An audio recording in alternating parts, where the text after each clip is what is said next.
Jaya Radha Madhava Kunjali Hari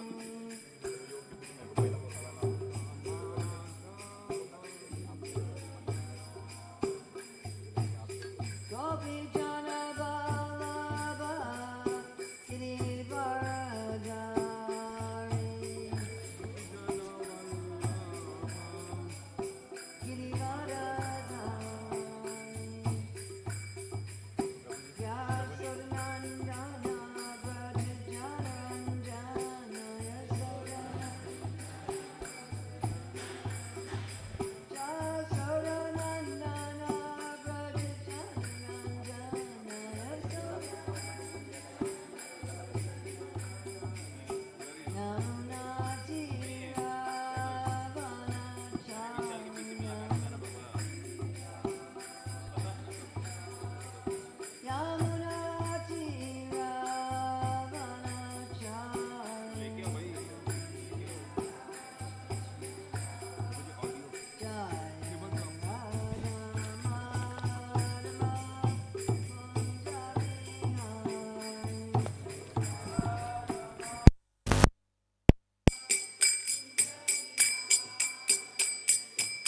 Gopi Jana Vallabha Girivaradhari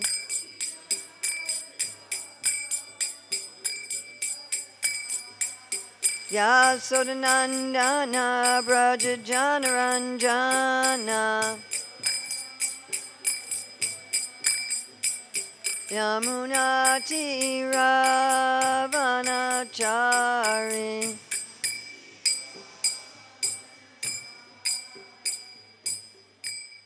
Jayam Vishnupad Paramahamsa Parivrajikacharya Asatara Satashri Srimad His Divine Grace A.C. Bhaktivedanta Swami Maharaj Prabhupada Ki Jai ISKCON Founder Acharya Śrīla Prabhupada Ki Jai Anantakoti Vaishnava Vrinda Ki Jai Namacharya Śrīla Haridas Thakur Ki Jai Prem Shri Kaho Shri Krishna Chaitanya Prabhu Nityananda Shri Advaita Gadadhar Srivasadi Gaura Bhakta Vrinda Ki Jai Shri Shri Radha Krishna Go Gopinath Shai Mukunda Radha Kunda Giri Govardhana Ki Jai Vrindavan Dhamma Ki Jai, Mathura Dhamma Ki Jai, Navadvip Mayapur Dhamma Ki Jai, Jagannath Puri Dhamma Ki Jai, Gangamai Jamuna Devi Ki Jai, Bhakti Devi Ki Jai, Tulsi Maharani Ki Jai, Samaveta Bhakti Vrinda Ki Jai, Gaur Premanande. All glories to the assembled devotees, all glories to the assembled devotees, all glories to the assembled devotees, all glories to Sri Guru and Gauranga, all glories to Srila Prabhupada. Nama Om Vishnupadaya Krishna Prastaya Bhutale Srimate Bhaktivedanta Swami Niti Namane Namaste Sarasvati Deve Gauravani Pacharane Nirvase Sista Nivadi Paskachade Satarane Vandeham Shri Guru Shri Yuta Padakamalam Shri Gurun Vaishnavamscha Shri Rupam Sagrajatam Sahagana Raghunatham Vitam Stam Sajivam Sadvoitam Sadvadutam Parijana Sahita Krishna Chaitanya Devam Shri Radha Krishna Padam Sahagana Lalita Shri Vishakam Vitamscha Vanchakalpa Trubhischa Kripasindhaviyabhata Patitanam Pavanavyo Vaishnavabhyo Namo Namaha. So we're going to be doing a 3-day session on the Sri Manah Shiksha, the Splendid Instructions to the Mind by Raghunātha Dāsa Goswāmī.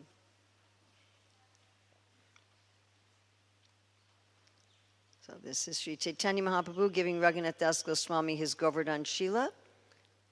And that's what we have on the cover of the book.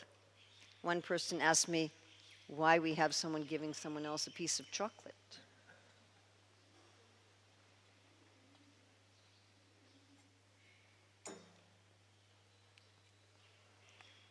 It's called Bring Your Own Water.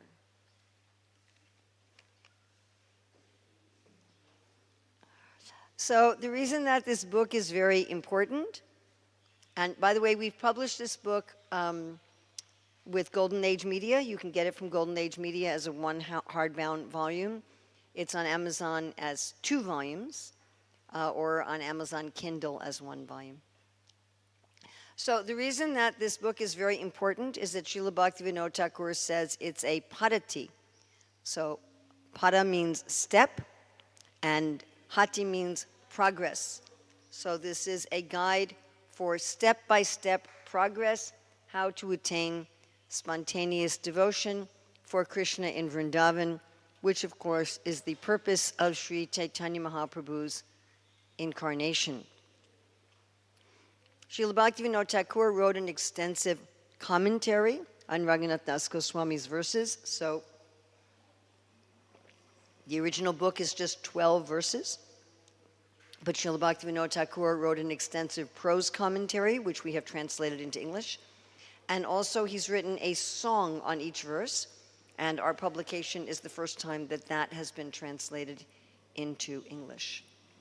So this book is also very important for all of the followers of Srila Bhaktisiddhanta Saraswati Thakur, and we'll discuss this a little bit later on today. But if you want to go into this deeply, we have a whole section in the book that deals with this particular topic, and that is that there was a controversy that continues to this day, that there are Babajis at Radhakund who say that Srila Bhaktisiddhanta Saraswati was not actually teaching spontaneous devotion, that he was only teaching Vaidhi Marg.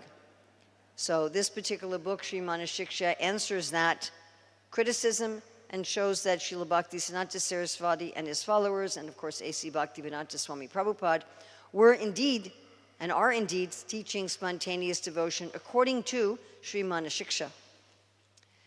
So this book has 12 verses, and again, it's a padati. It's a step-by-step guide. So this means that one is expected to follow the instructions for verse 1, then verse 2, then verse 3, like that. But of course, at the same time, each verse in and of itself is valuable for instruction. If we want to look at how the verses are organized, the first 3 verses, which we'll be discussing today, are about the qualification for this inner path of attraction to Krishna in Vrindavan. And you'll see in verse 3 why we call it the inner path. Then verses 4 through 7, which we plan to teach tomorrow, will be the process of elimination of obstacles, and each one a deeper and more subtle obstacle on the path of bhakti. And then verses 8 through 11, which we'll be discussing on Wednesday, will be after we have overcome our obstacles, how we will engage in the internal service on the spiritual platform. And verse 12 is the Sutipala that gives the benediction. So today we're going to be looking at the qualifications for the inner path of attraction to Krishna. So this is text 1. So we could chant this together. We can sing this to the tune of Jagannath Astakam, but don't change the tune for the last line. So we can chant it all together. Guru goste gostalaishu sujane bhusuragane swamantre shrinam nivrajana vayuva dvandva sharane saradambam hitva kururatima purvam atitaram aye swantar bratascha tubir abiyache dritapadaha. We can say the English together. Oh dear brother, oh mind, having given up all pride, please develop unprecedented and excessive attachment to Sri Guru, to Sri Vrindavana, the abode of cows, to the devotee residents of Vrindavana, to all the devotees on this planet, to the confidential mantra given by Sri Guru, to the holy names of Sri Sri Radha Krishna, and to the process of surrendering to the fresh youthful couple of Raja. Holding your feet, I beseech you with sweet words. So we notice this is instruction to the mind. So Raghunātha Dāsa Goswāmī is talking to his mind, but he's saying, oh my dear brother mind, I'm holding your feet. I'm speaking to you sweetly. So we might wonder, Didn't Śrīla Bhaktisiddhanta Saraswati say to beat the mind with shoes and with sticks, not holding the feet? So don't worry, the shoe and stick beating will come tomorrow. But sometimes when dealing with a very difficult person, we take a humble position, isn't it? Yes? Like Prabhupada said in preaching, you can go to people and you can say, my dear sir, you are very learned, you are very qualified, but please forget everything you've learned and take up the teachings of Lord Chaitanya. So this is an indirect way of telling the person that everything they've done in their life is useless. Right? But you're going, oh, my dear sir, my dear ma'am, you are so qualified, but you forget that. So in this verse, Raghunātha Dāsa Goswāmī is being very gentle with his mind. So he's listing items, and I'm going to quiz you on this. He's listing items where we should have unprecedented attachment. Unprecedented attachment. Ratim apurvam atitaram. Great and unprecedented attachment. And the persons or places he's listing or items, he starts with guru. He's starting with guru.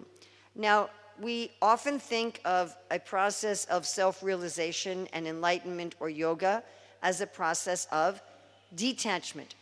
And in fact, the other three main processes of yoga, karma yoga, jnana yoga, and dhyana yoga, are primarily processes of detachment. And they are primarily processes where you're trying to control the mind and develop detachment. So that's certainly part of bhakti. Detachment is definitely part of our sadhana, but it is much more an effect of our sadhana than the main part of our sadhana itself. Our main sadhana actually is attachment, which is a far more useful, blissful, and natural way of progress. When Arjuna brings up in the beginning of the 12th chapter, shouldn't I first become detached, O Lord? Shouldn't I first realize the self and Brahman and then take up bhakti? Krishna says, klesho dikatarasteksham, avyakta shaktatetasam, avyakta hi gatir dukam, dehavadbir avapyate. Klesho, it'll be trouble for you to do it this way. This is not Krishna's advice. Krishna's advice is immediately take up the path of attachment. So I give this metaphor all the time. So let's say that you have a cup full of artificial chemical juice. I know they sell this all over the world, right? Water, sugar, flavor, color, but maybe they put a few drops of juice in it. So in the other processes of yoga, you're supposed to empty your cup. But in bhakti, you take real juice. You pick a fresh mango from a mango tree and you pour the real juice into your cup. And you're pouring, which means that the percentage of real juice to fake juice will keep increasing.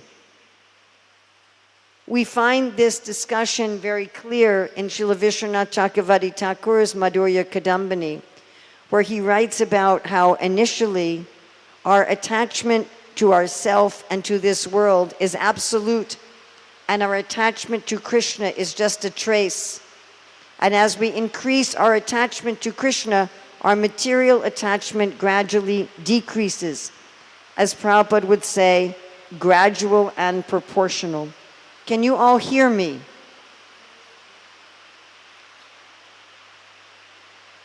So first, our attachment has to be to Guru. Without Guru, we don't have any other basis. I mean, it is possible, Prabhupada says, for someone without Shastra and without Guru to look at the world and see that there is a God. You look at a tree and you know somebody had to create that tree. If someone had to create these cartels, This had to be done. If some archaeologist digs up cartels, they know, oh, there were human beings here, intelligent human beings. This did not arise by chance. And how much more complicated is a tree? One leaf on the tree, one cell on the tree. But to know who is God and how to approach God, for that you need a guide. Correct? Otherwise, how are you going to progress? And not just an official guide, but you have this unprecedented because it's not like material attachment. Material attachment is I'm attached to people because of what they can do for me. And we know this because as soon as they don't do for me what I like, my attachment slackens or even becomes hatred.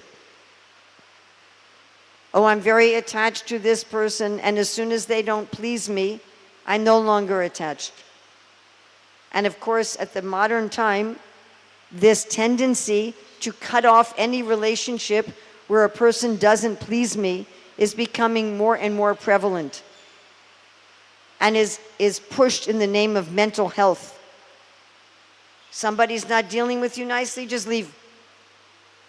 So that's not actual attachment. Srila Bhaktivinoda Thakur says that one should see the gurus not just as a saintly person, but as our well-wishing friend.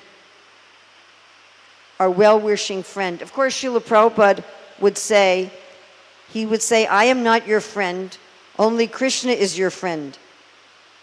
But Prabhupada would say, I am your friend in this sense that I am giving you to Krishna. So that is our best friend who's giving us to our best friend. Srila Bhaktivinoda Thakur also in his commentary says that this guru applies to both Diksha and Shiksha gurus and anyone who is helping us on the path. Anyone who is guiding us on the spiritual path, to them we should have unprecedented attachment. Then Śrīla Raghunātha Dāsa Goswāmī also says we should have attachment for the process of surrender. The process of surrender, and have exclusive and one-pointed devotion to Radha Krishna's feet as dear as life. By the way, these black and white drawings, so we commissioned 12 oil paintings for the book and 120 black and white drawings. So these are taken from the book. So to be attached to the process of surrender. So when I first joined the Hare Krishna movement, I thought I was already completely surrendered. Yes? I thought, oh, now I've surrendered to Krishna. And I had no idea of what the process of surrender would involve. And I think if the devotees had told me, I wouldn't have joined, most likely. Yeah? And we're going to really get deep into this process of surrender as we go through this padati. Ultimately, what we need to surrender is our false ego. And because we think our false ego is ourself, surrendering our false ego is very frightening because it feels like we're losing our identity. But this process of surrender is also very joyful because it's revealing our real identity. We are not Buddhists who say that you get rid of the false identity and then there is nothing. So although it appears that this process of surrender is difficult and painful because we're attached to our false ego, we actually need to become attached to it. Without becoming attached to the process of surrender, we cannot make progress. We'll stay on the platform of just some superficial, mechanical religionists. Then to become very attached to Vraja, the place of cows. To cultivate loving attachment to Vraja. So what does this mean? We see so many people go to Vrindavan to get blessings, but they don't actually serve the Dham. We see this all the time. I have a place I stay by Krishna's grace in Govardhan, and sometimes, especially for a festival, people will come and feed all the pilgrims on the Parikrama Marg, but they'll feed them in styrofoam bowls. And after they have fed the pilgrims, the Parikrama Marg is scattered with styrofoam bowls. That is not attachment to the Dham. Many, many years ago, Bhakti Swami invited me to go to Ujjain. And I remember when I was there, there's a river, and the trees lining the river. I said, what kind of strange fruit is on these trees? And they're like, Mataji, this is not fruit. This is plastic bags. So people were making offerings to this sacred river. And you know, they used to make offerings with just like leaf plates or woven branches and just clay cups. So now they were still using those, but they were covering everything in plastic. So the plate's covered in plastic. Each cup is covered in plastic. And then they're making their offerings to the river. Please give me this, give me this, give me this. And then they throw their plastic-covered offerings into the river. So if we're actually going to serve the Dham, if we have attachment to the Dham, that means we take care of the Dham. When we go to the Dham, this is also a Dham. Yes? So I don't know if they've done it. I came late at night when it was dark. But on my suggestion last time I was here, I said you should take the fifth purpose of ISKCON and have it, did they do that? And put it a big sign at the entrance. Did anybody do that? Should do that. The fifth purpose of ISKCON is to establish a place of transcendental pastimes of the Lord. And I was telling the managers last time I was here, I said, you've done that. I said, you're the only place in ISKCON that's 100% done that. Other places, please excuse me, but anyway, other places like New Vrajdam and Inishrath, and they've done it somewhat, but here you've done it completely. So this is also the Dham. You could say this is a Tirtha and not a Dham, but it's also Vraj. So one should want to serve this holy place. And even we establish a holy place in our home, in our room. We have some shelf, we have some altar where we establish the Lord. So we should take care of it. So many times I visit devotees' homes and they have an altar, but the altar is covered with a cloth that is never washed. Or the altar is not properly cleaned. You know, you just like move your finger and it's full of dust and incense ashes and dead flower bits. You know, and the deities look like they haven't had a bath since, you know, Treta Yuga. So actually it's explained, you know, that there's a comparison sometimes to neglected deities, right? So our attachment to the holy place should be like that. Not that we have an altar just to erase the karma in our food. And not like that. But it's a great unprecedented attachment to the holy place, especially to Vraja. I mean, we are all attached to our native place, isn't it? Everybody has some attachment to their native place. Like I was born in New York City, and so I have some pride like that. You know, then I joined the movement in Chicago, and one time when I was being introduced, the devotee said, oh, here's Urmila, who was born in Chicago, and I immediately felt very offended. I wasn't born in Chicago, I was born in New York. So we have some attachment. But this is Krishna's native place. This is where Krishna appears, where Krishna does his pastimes. And he is the self of the self. Whatever type of attachment we have, where I was born, where I was raised, my country, my town, we should have so much more attachment to Krishna's place. And then Śrīla Raghunātha Dāsa Goswāmī says that we should become attached to the devotees. Now, sometimes I teach verse 1, I spend a whole hour on verse 1. And so then I really go into depth on this point. So I'm going to be covering it just briefly. He mentions 3 classes of devotees. Those who live in Vrajadam,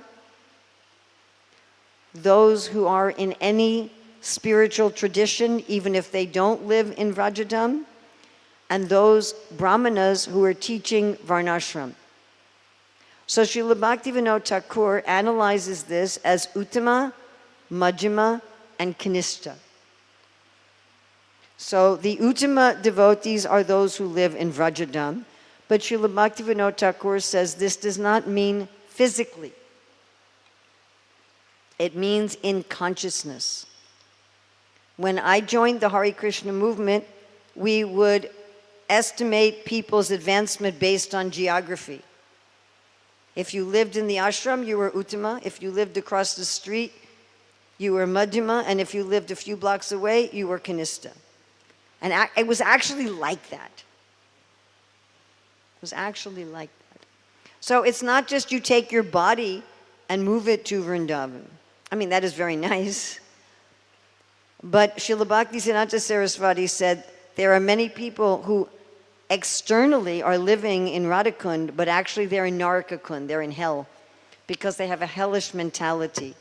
Or when Prabhupada was asked, do you make advancement faster living in a temple? He says that depends on whether or not your mind is on another subject matter. So here we're looking at an Uttama devotee has the goal of Vraj Krishna in Vrindavan. And they are trying to absorb their mind in Vraj Krishna in Vrindavan. Then the middle devotees, they recognize God. They've taken up some bona fide spiritual tradition. They've dedicated themselves to that, but they don't have a concept of Krishna in Vrindavan. Oh, thank you. So that these also we should have unprecedented attachment for them. My dear friends, please don't be sectarian. It is entirely possible to be completely convinced that one has taken up the highest process and that one has the best Guru Varga and the best philosophy and the best process without being arrogant or sectarian. Those two things do not have to go together. You may be getting your degree at Oxford, but people getting their degree at another university are also getting a degree. Yes? I mean, the first time I was in the room with Srila Prabhupada, he said this to my father. My father said, I have my own religion. Is that okay? Prabhupada said, yes. He said, as long as you are trying to know God and love Him. We were in Chicago, and Prabhupada said, like, there are many planes going through Chicago, but they have to know they're going to Chicago. And it's not that every plane in the sky is going to Chicago. But if somebody is a fully devoted member of any bona fide tradition, and they're trying to know and love God, we should also have great attachment for them, even if they don't have the goal of Vraj Krishna. And then we have the religious leaders who are teaching about morality and ethics in the material world. They're not even focused on transcendence. The brahmanas who are teaching Varnashram. Varnashram is within this world. As Mahaprabhu told Ramananda Roy, it is external. It has to do with the particular psychophysical nature we have in this particular life. We have a particular swadharma, according to our age, which is ashram, according to our nature, how we want to do service for the world and for Krishna, which is our varna. And those who are just teaching this, be a good moral person. When recently I was in Muscat, Oman. No, I was in Salaha, Oman. So I was giving a class, and afterwards, one elderly gentleman came up and said, you should talk more about karma, how to be a good, pious person in the world. But even these people, we should have great, unprecedented attachment for them. Because Krishna says, Chaturvarna Maya Shristam, I have created this system of piety. And if people are pious persons in the world for the glory of God, that is also extraordinary. It may be still on the mundane platform, kanista, they're not steady. But Śrīla Rupa Goswāmī explains that one doing one's dharma in the world for the pleasure of God can be a stepping stone to Shantaras. So for these people also, we should have unprecedented attachment. Now, one just little note, which I don't have time to explain in today's class, is there are different definitions of Uttama, Madhyama, and Kanishta in different places. And these terms, like Kanishta, just means unsteady. Madhyama just means middle. Uttama just means highest. So we can look at the process of devotion in terms of unsteady, intermediate, and highest from different points of view. And then we're looking at different things. For example, if we want to talk about biologically, sociologically, psychologically, how we go from being a child to being adult. So you might have someone at 15, maybe they're fully physically mature, but maybe socially they're immature. Or maybe intellectually they're mature, but physically they're still a child. So you should come to a point when you're an adult on all levels. But you can look at different angles. So sometimes we can look at development in terms of chanting, offensive chanting, clearing stage, pure chanting.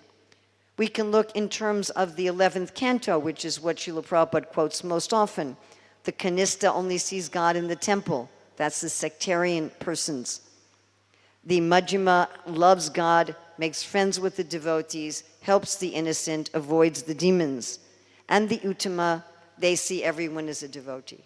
We can look at this in terms of commitment to the sadhana process in Upadesh Amrita. Those who just chant the holy name are Kanishtas.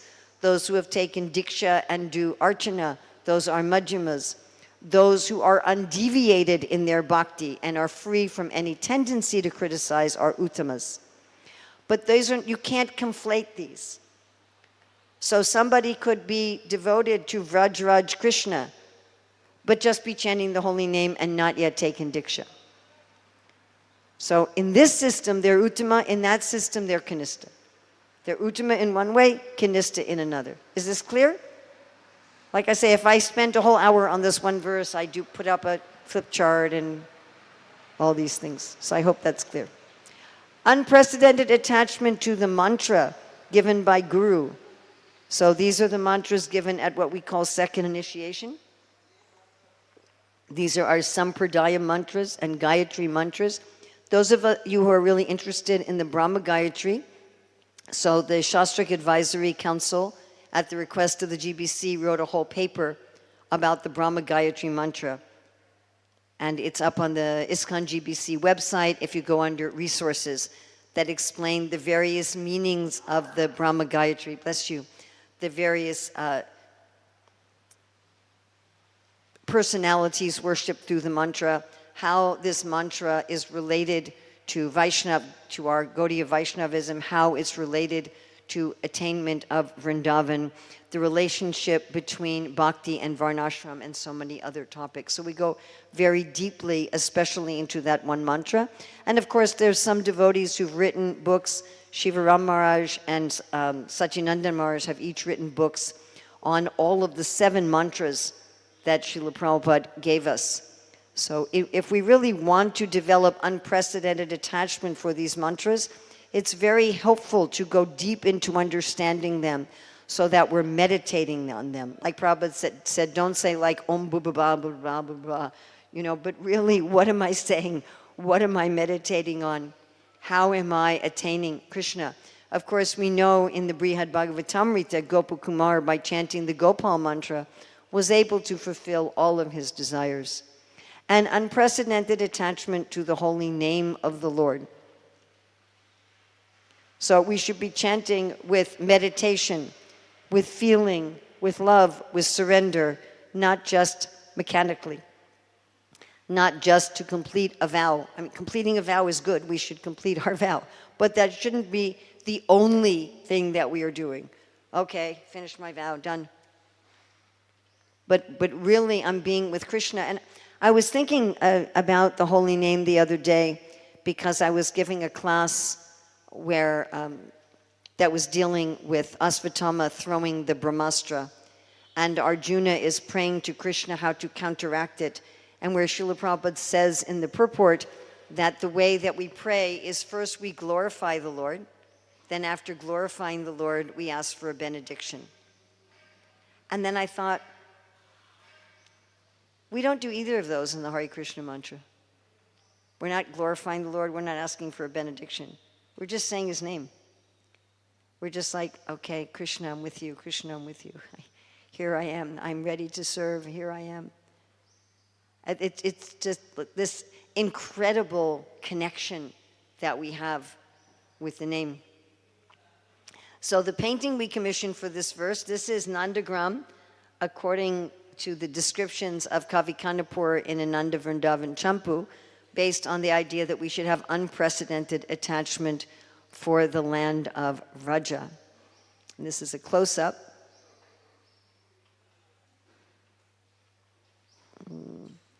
So Śrīla Bhaktivinoda Thakur, in his commentary on this verse, says that being attached to the process of surrender means that we shouldn't just depend on luck. Well, if Krishna likes, I'll make advancement. If he doesn't like, I won't make advancement. But having this unprecedented attachment means that we really apply ourselves with full concentration. Then a very important part of this verse, which forms the basis for the whole rest of the padati, is saradamban hitva. Always give up pride. Always give up pride. So you might say, well, Urmila, okay, this is a padati, step by step. This is verse 1. I haven't completely given up my pride. I guess I have to just like stop here and close the book and go home. Now, I will assure you that we will not fully give up our pride until verse 8. So that's Wednesday. So you have until Wednesday to fully give up your pride. But I also understand this, that Raghunātha Dāsa Goswāmī is telling us what's going to be involved. Like I said, when I joined the movement, it wasn't clear to me that if you're following this process, you're going to have to give up your pride and your attachment and your false ego. Of course, I thought I had already done that also. I thought just by leaving university and moving in the ashram, I had surrendered and given up my pride. So it's like, in India, do you have any toll roads where you have to pay a toll to go on the road? Right? So in America, we have, when you're on the main road and there's an exit for a toll road, there'll be a warning. This is a toll road. So you know you won't go there unless you have the money to pay the toll. So I see Raghunātha Dāsa Goswāmī is warning us, this is a toll road. You're going to have to pay by giving up your pride. Be prepared to give up your pride. Because as long as we're holding on to our pride, we cannot make advancement.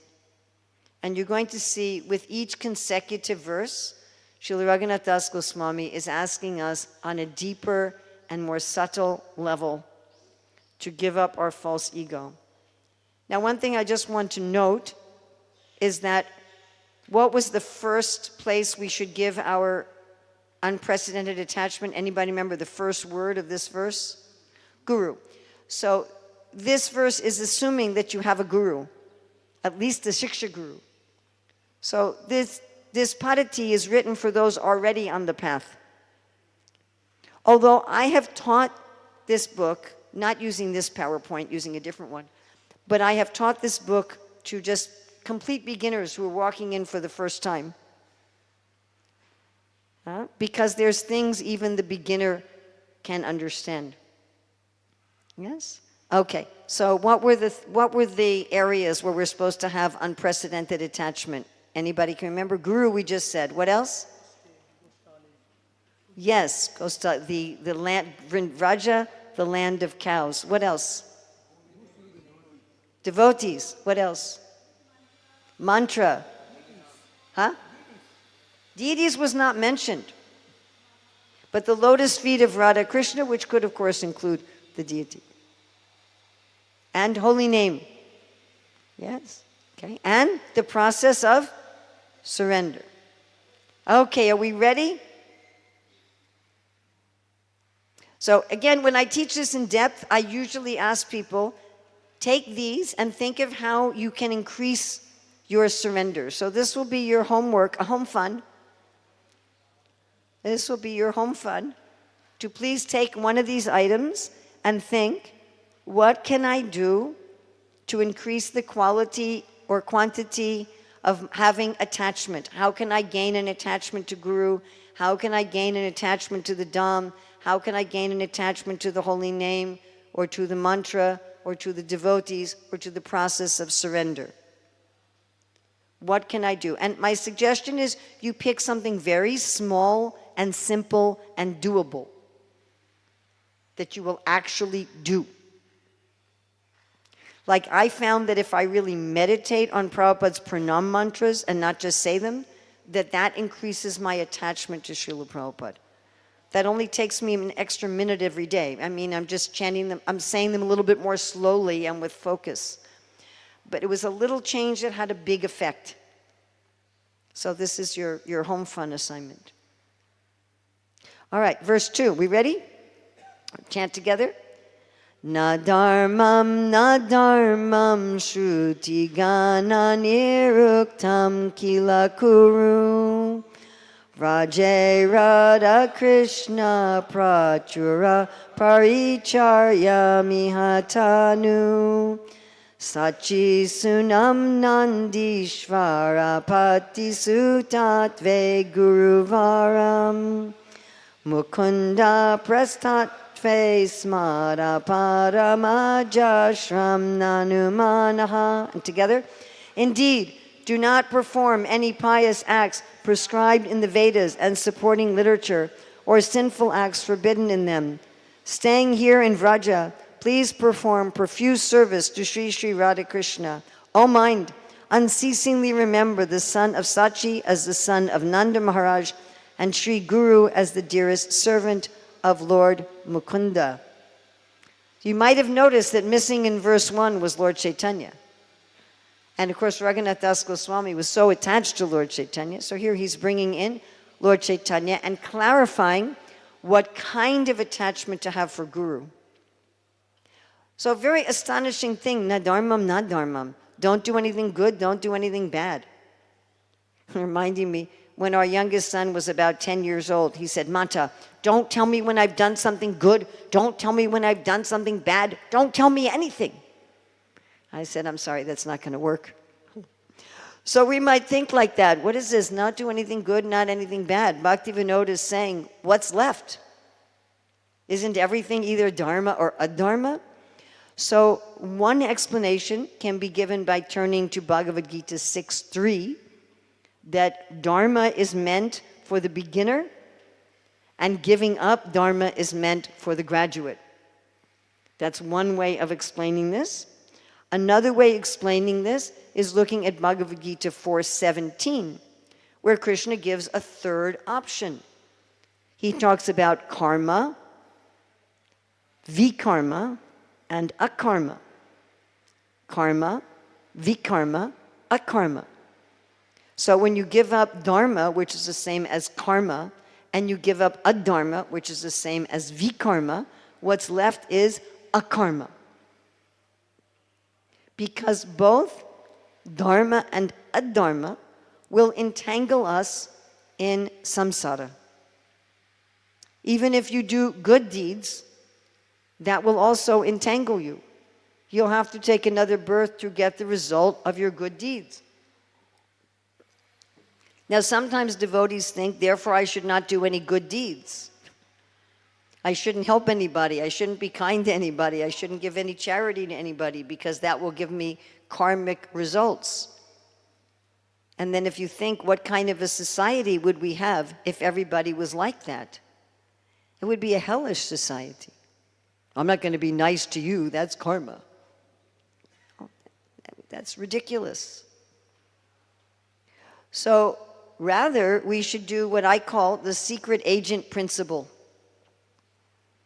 Externally, you look like you're a good person in this world, but you're working for Krishna.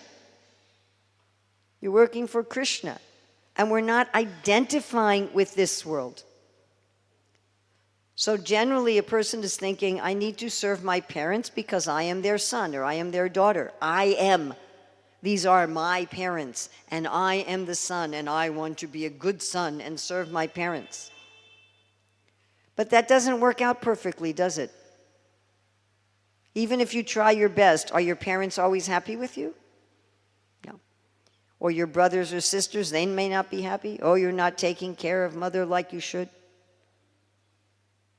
And then we get angry. Oh, why are you criticizing me? I'm such a good daughter. We can never be a perfect son, perfect daughter, husband, wife, mother, father, banker, programmer, whatever our identities are, because that's not our real identity. So instead, we should be trying to please Krishna. I'm going to take care of my mother, not so my mother will be happy, but so Krishna will be happy. My mother's happy, she's not happy. If Krishna's happy, then I'm good. I compare this to if you're going to be a spy. If you're going to be, suppose you work for the Indian intelligence agency and you're a spy going into North Korea, so you don't go to immigration and say, hi, I'm a spy, right? You have a cover story. I'm an import-exporter or something. So our identities in this world are a cover story. I'm an IT specialist, I'm a banker, I'm a brahmachari, I'm a grahasta, I'm this person's child, I'm this person's this. That's a cover story. Actually, we just work for Krishna's company. We are Krishna's employees. And what's our product? What are we trying to sell? What's our product? Krishna Prema. We're trying to sell Krishna Prema. And so everyone we meet, either they're a supervisor in the Krishna Prema company, or a co-worker, or a customer, or a potential customer. Maybe they're shopping in the illusion store. So it may appear I'm taking care of my son. But I'm not thinking like that. I'm not thinking my son. I'm thinking I'm serving Krishna, who's asked me to take care of this jiva that temporarily appears as my son. Like when we saw Prabhupada in 1976, so our oldest son was sitting on my lap, and Prabhupada said, just like this mother is taking care of this child without expectation of reward, so one should serve Krishna. And my father said, will taking care of her son help her to serve Krishna? Prabhupada said, no. But serving Krishna will help her to take care of her son. So that's not dharma and it's not adharma. It's not karma or vikarma. It's akarma. It's akarma. Everything I'm offering to Krishna. Yat karoshi, yat agnashi, yat tahosti dadasi, yat tapastyasi kantaya, tat karushva madarpana. Then he says you should see the son of Mother Sachi as the same as the son of Nanda Maharaj. So I have no idea why he picks Lord Chaitanya's mother and Krishna's father. I have no idea. And I haven't found anything from our acharyas, so I'm absolutely not going to speculate. But this concept that my worship of Lord Chaitanya is my worship of Krishna. And actually the devotees see all of the incarnations like that. All of the incarnations. We see Nrsingadev, Kurma, Varaha. We see, oh, there's my Krishna having this mood. Right? Krishna's having this mood. I personally think it's kind of funny when Krishna has a Nrsinga mood. I'm like, where'd those fangs come from, dear Lord? And we sing Keshava Dvita, right? Keshava Dvita, Narahariruta. I'm thinking Keshava, beautiful hair. You know, and Nrsingadev has this wild mane splattered with blood. I'm like, that's interesting, Keshava. Oh, Keshava. But we see like that. There is my beloved Krishna. So here Raghunātha Dāsa Goswāmī talks about Krishna, the son of Nanda Maharaj. He also talks about Srimati Radharani. And so this painting we did for this verse is the Leela that happens in Bandiravan, which I don't have time to tell today, about Radha Krishna getting married. Then he says we should see Guru as Mukunda Presta.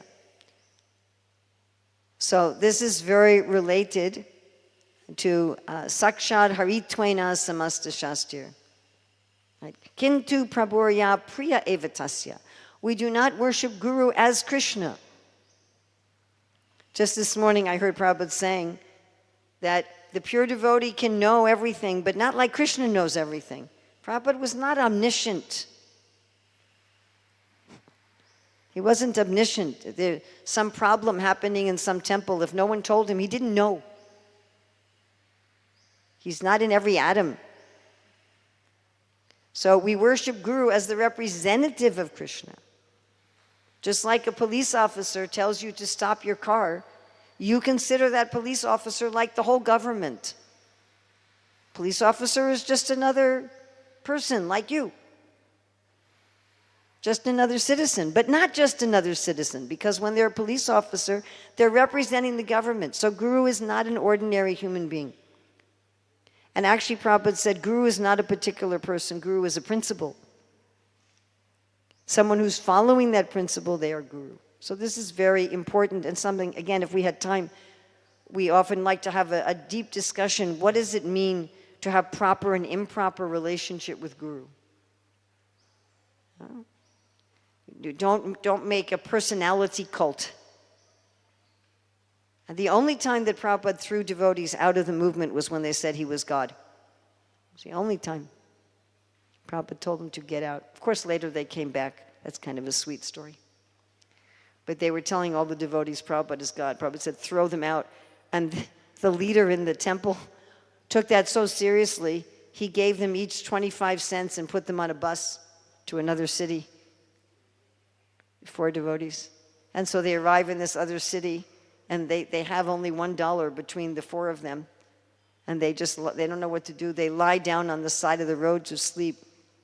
And in the morning, some lady comes and says, I saw you 4 people sleeping on the side of the road. Here's some milk and bread. Anyway, eventually they apologized and came back. Right. So this is actually giving up pride. This giving up dharma and adharma is a type of giving up pride. I am a very good person. Dharma is I am a very good person. Just see what a good person I am. That's actually Rajagun, or it can be Sattvagun. Sattvagun can be see what a good person I am. That's the Sat. I am so spiritual. And Rajagun is I am such a good person. I build the world. And Tamagun is I'm such a bad person. I don't have to follow the rules. I'm a rebel. So this is a kind of giving up pride. I'm not a good person. I'm not a bad person. I'm just Nityadhasa. I'm just Krishna's servant. And giving up pride also in accepting that I surrendered to Guru as the best friend of the Lord. All right, we're going to give up pride a little further now in text 3. Yade cheravasam vrajabhuvi saragam pratijanur yuvadvandvam tachjet paricharitum aradabilase swarupam srirupam saganamihatasya grajamapi Sputam premna nityam smaranamata tvam srinumanaha. Listen, O mind, if you desire in every birth to reside in the land of Raja with loving attachment and to serve the youthful couple Sri Sri Radha Krishna in close proximity, then clearly remember and offer obeisances to Sri Swarup, to Sri Rupa and his associates in Vrindavan, and to Sri Rupa's elder brother, Sri Sanatana. So here we have another layer of giving up pride, pratijanur, birth after birth. So one could think, I renounce being a good or bad person in this world. My only identity is as Krishna's servant. But one could still think, I want my Krishna prema this life. I want to go home in this life. How can I go home in this life? But that is arrogance. That's arrogance. So thinking about Pratijana, birth after birth, reminds me of Rukmini, where she writes in her letter, if it were not possible in this lifetime, or actually Prabhupada's writing, this is Krishna book, chapter 52, if it were not possible in this lifetime to gain Krishna's favor by these activities, she was prepared to die from such austerities and to undergo similar difficulties life after life. In the Bhagavad Gita, it is said that pure devotees of the Lord execute devotional service with great determination. Such determination, as exhibited by Rukmini Devi, is the only price for purchasing Krishna's favor. As soon as I think, by my sadhana, by my surrender, I'm going to achieve Krishna prema in this life, then I have an attitude of entitlement.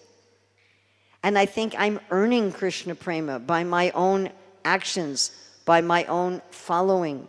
It's really not that different from the person attached to dharma, thinking I'm going to go to heaven by my good works. It's actually the same mentality. Rather, we know that we have offended Krishna.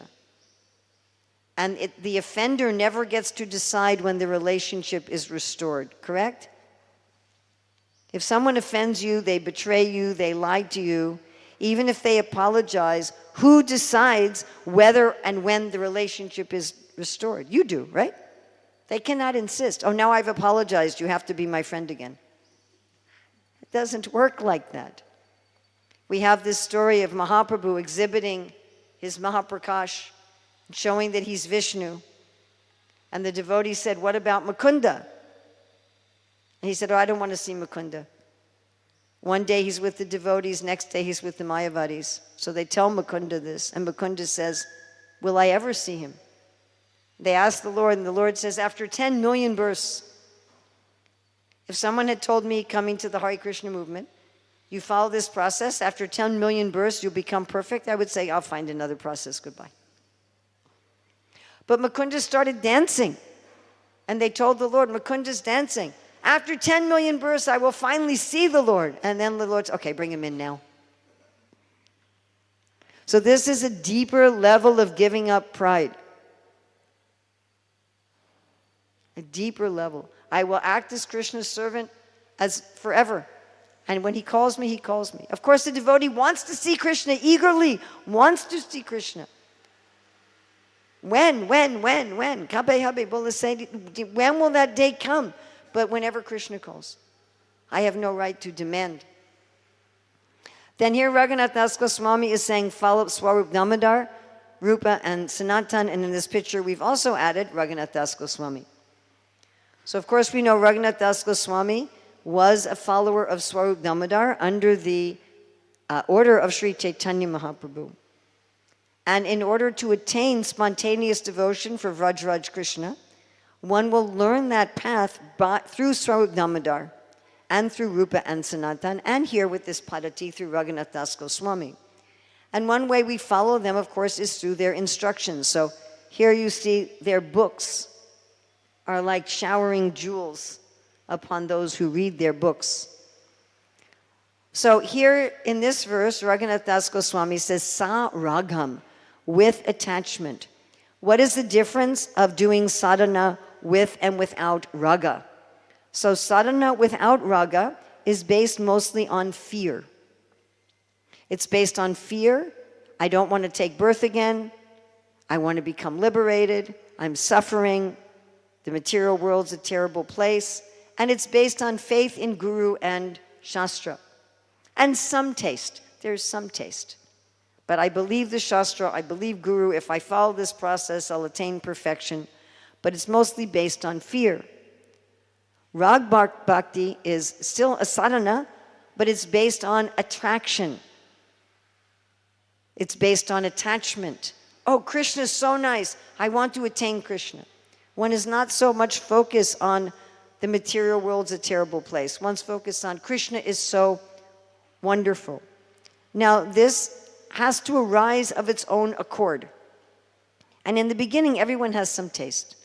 But at a certain point in the practice of our sadhana, as we're Chaito Darpanam Arjanam, as we're cleaning the mirror of the mind through the chanting of the holy name, once about 40–50% of our anartas are cleared, then we will start to get some idea of what is our specific relationship with Krishna. At that time, we are motivated more by that than by just Shastric injunctions. So Swarup Damodar taught this process of spontaneous attraction under the order of Sri Chaitanya Mahaprabhu. But he taught it in two different ways of practicing it. So according to Srila Bhaktivinoda Thakur's commentary on this verse, he talks about that Swarup Damodar taught what he calls the external path of spontaneous devotion to Vikeshwar Pandit, and the inner path of spontaneous devotion to Raghunātha Dāsa Goswāmī. So what is the difference between these two paths? So on the external path, your engagement in spontaneous devotion is obvious to everyone. You are spending many, many hours a day in meditation on, with various mantras, the different places and personalities of Vraja. Vikeshwara Pandit's grand disciple, Gopal Guru, compiled the book of the Padati for this external path. In the internal path, nobody can tell that you're on the rug, that you're on spontaneous devotion at all. It's all inner.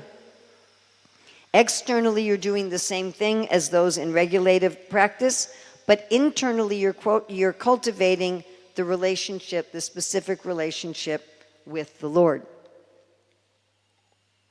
Both require a guru. On the external path, the guru is going to really work with you to develop your specific eternal identity. On the internal path, you're receiving instructions from guru more in a general way. The guru for the external path has to be much, much more qualified. Also, the external path is subject to parody and cheating because it involves something external. The internal path, there is not possible to cheat. You could lie. You could say, I'm following and you're not following. But you cannot cheat. What happened at the time, starting at the time of Bhaktivinoda and really at the time of Bhaktisiddhanta, is that the external path had become perverted. And people were making some cheap show of spontaneous devotion by just going to people and saying, well, you're a gopi, chant these mantras, do this sadhana. And so Srila Bhaktisiddhanta Saraswati rejected the external path. He didn't reject it as a bona fide process because it comes from Swarup Damodar and Sri Chaitanya Mahaprabhu and Vikeshwara Pandit, but he rejected it as it was being used at the present time, and he focused on the internal path that we're teaching now of Manah Shiksha.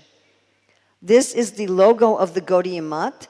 I mean, we couldn't find any sharp copies, so we redrew it and we wrote the words in Roman text. We also updated the printing press from the original drawing that had been in Srila Bhaktisiddhanta's logo. This logo is on the gates. Srila Prabhupada put this on the gates of our Mayapur Chandrodaya Mandir. When you first enter, you'll see this Gaudiya Math logo. So you see here that the way Srila Bhaktisiddhanta Saraswati arranged it is on this side is Vidhi Sadhana, and on this side is Rag Sadhana. And in the middle is Nam. Here we have around are the 6 opulences. At the top is Chaitanya Mahaprabhu. At the bottom is Guru and the Sangha, the Gaudiya Sangha. So Srila Bhaktisiddhanta Saraswati most emphatically, and our Srila Prabhupada most emphatically, was teaching, if they're not teaching spontaneous devotion, they're not followers of Mahaprabhu who came to teach this. But they're teaching it according to the path that Swarup Damodar gave to Raghunātha Dāsa Goswāmī, not according to the path that Swarup Damodar gave to Vikeshwara Pandit. But on this inner path, it's not so visible. And so people who are attached to the external path, they're saying, well, you're not following anything. Because those on the internal path, they're still following externally all of the behavior of those in regulative practice. But internally, in their heart, their relationship with Krishna is unfolding like a bud opening into a flower. Whether that's in neutrality, as a servant, as a friend, in parental ras, or as one of Krishna's beloveds. So this is our painting for this verse. Because this is the awakening of raga, so we've asked the artist to show this as if we're seeing Krishna and Balaram from behind. The clouds are raising a lot of dust, so things are not clear. But one, as Prabhupada will explain, one has some initial idea, oh, I want to serve Krishna in this way. And in this painting, we have the leading devotees in the 4 primary rasas. Now, one may say, okay, well, this is a padati. Here, Śrīla Raghunātha Dāsa Goswāmī is saying saragam, with raga, but maybe my relationship with Krishna is still not clear to me. I don't know if I'm a bumblebee or a cowherd boy. I have no idea. How am I going to go on in Manah Shiksha if this is a padati? And the answer is, if you want to awaken that relationship, then you can go on. So who wants to awaken their relationship with Krishna? Anybody? Okay, then you can come tomorrow. So tomorrow we're going to be looking at verses 4 through 7, which is the elimination of obstacles. So I will warn you that tomorrow's verses are going to be heart surgery.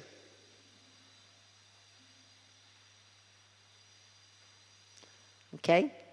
So we already gave up pride. We gave up thinking I'm a good person or bad person. We gave up the pride of thinking I want my Krishna Prema today. We're following Swarup Damodar, Rupa and Sanatan. But there may still be an artist in the heart.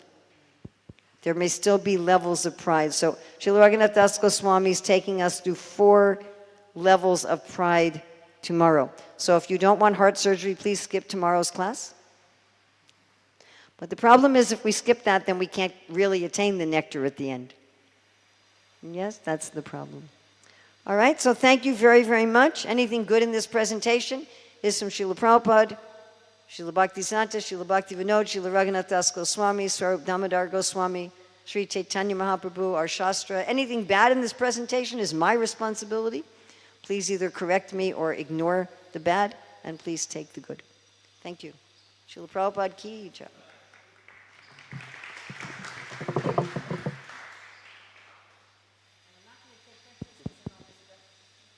Thank you so much, Mataji. Just small introduction for those who are not aware. Oh, thank you so much. Because the purpose of an introduction is to give people faith in the speaker. That's the only purpose.